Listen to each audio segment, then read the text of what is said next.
with the smoke on here, you don't want to rub that thing around.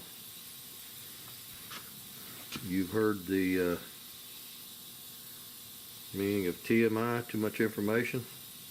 Well, this is a very, very early version, way too much information. When you rub that smoke around, you put it in places where you don't really want it to be. You're dealing with too much information.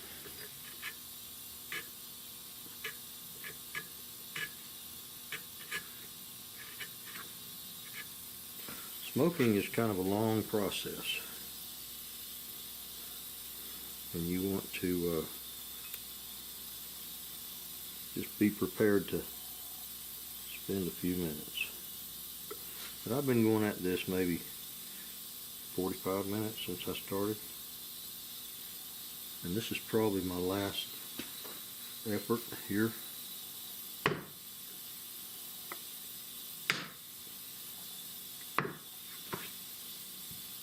It is warm. I mean, it's not hot enough to do the metal any damage, but it's warmer than I want to grab and hold on to for a long time. But it's getting to the point where it's touching nearly all the way around, and I'm taking off just microns.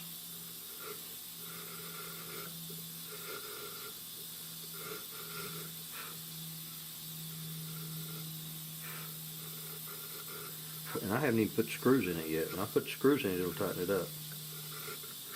It doesn't look pretty underneath it. It doesn't have to. That's touching real hard right there on that toe, and I'm not going to cut that mark off, because that mark, I want that toe to touch extremely hard. I want that toe to be one of the hardest places it's touching. You never want a toe to gap open. That looks just plumb tacky.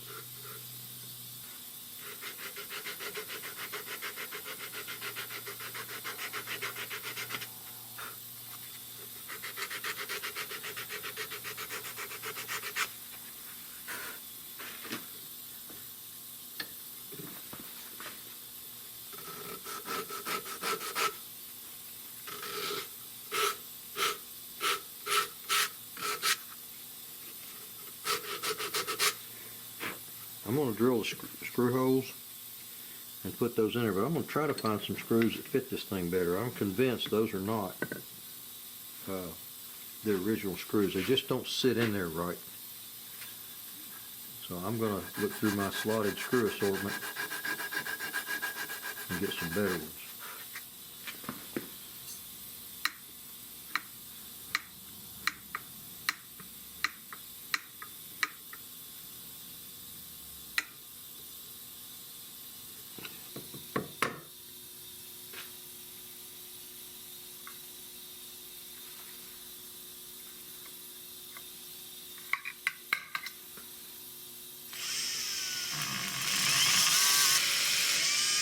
I found a screw that fits this head better. It's scratched up. It's scratched up a little bit right there. I'm going to show you how to fix that. Because from time to time, everybody that messes with guns needs to fix a screw head and make it look good. But this one fits that hole a lot better. The other one stuck out pretty bad. You can see that screw is a teeny bit below center. What it's doing when it goes in is pulling this down, pulling all this down tight.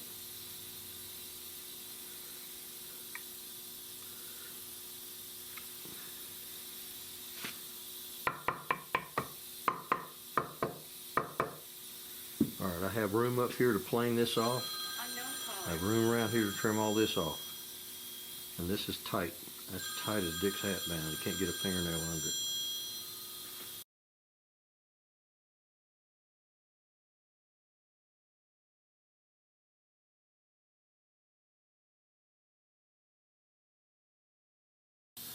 Alright, see those little scuff marks on that screw head? Shiny spots? I'm going to get those out of there.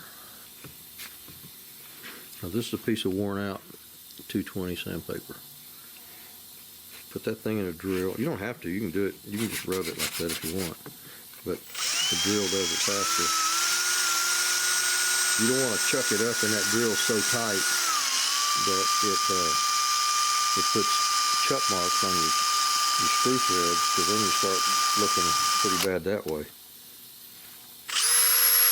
Just buff it on that sandpaper. Buff it down. Clean it up as much as you want to. I'll come back across it after that's highly polished and go with the slot direction. It makes it look more like an original screw if you do that. Get all that scuffing off of there, get all the old bluing and stuff off there. Then you heat this thing. Just hang on to it with something you can hold it a little ways away from you. You're fixing to get that cherry red. Maybe not cherry red, but pretty warm. Take a propane torch.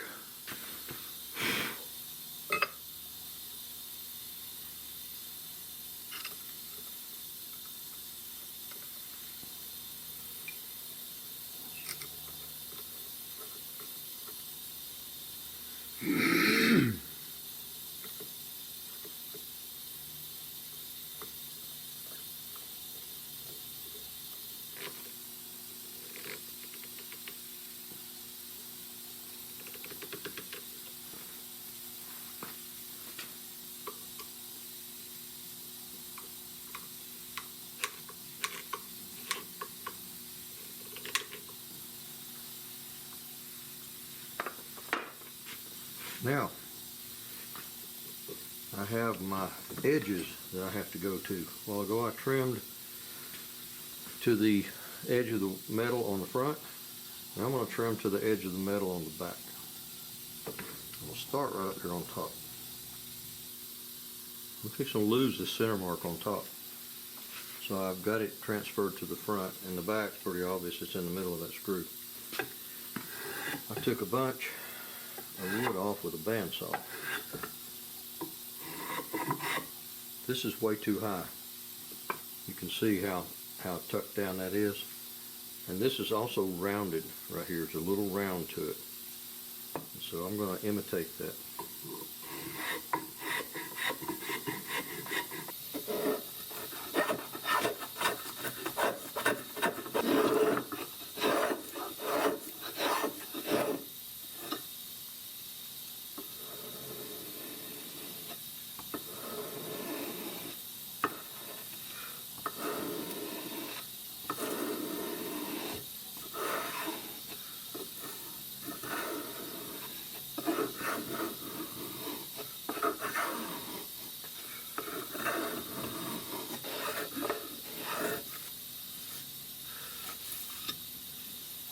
And that's ready for a straight block, because I don't want to get it too far down. This is very, very, very thick right in here. Very thick. It tapers down to the front, tapers down to the back, but it's really thick right there. And it comes up to a pretty nice little point. Right here on the top of this, it comes up to a pretty little point. There's my center line there. I've got to take more off of this side to get it even.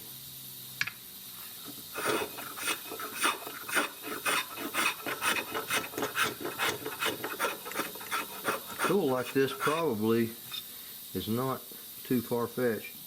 That's probably what they used in doing what I'm doing right now to this gun 130 years ago. They probably used a spoke shaft.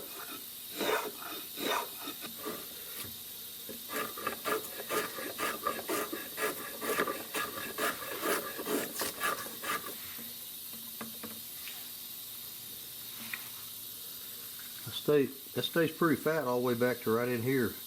Right at the very last minute it tapers down into that metal.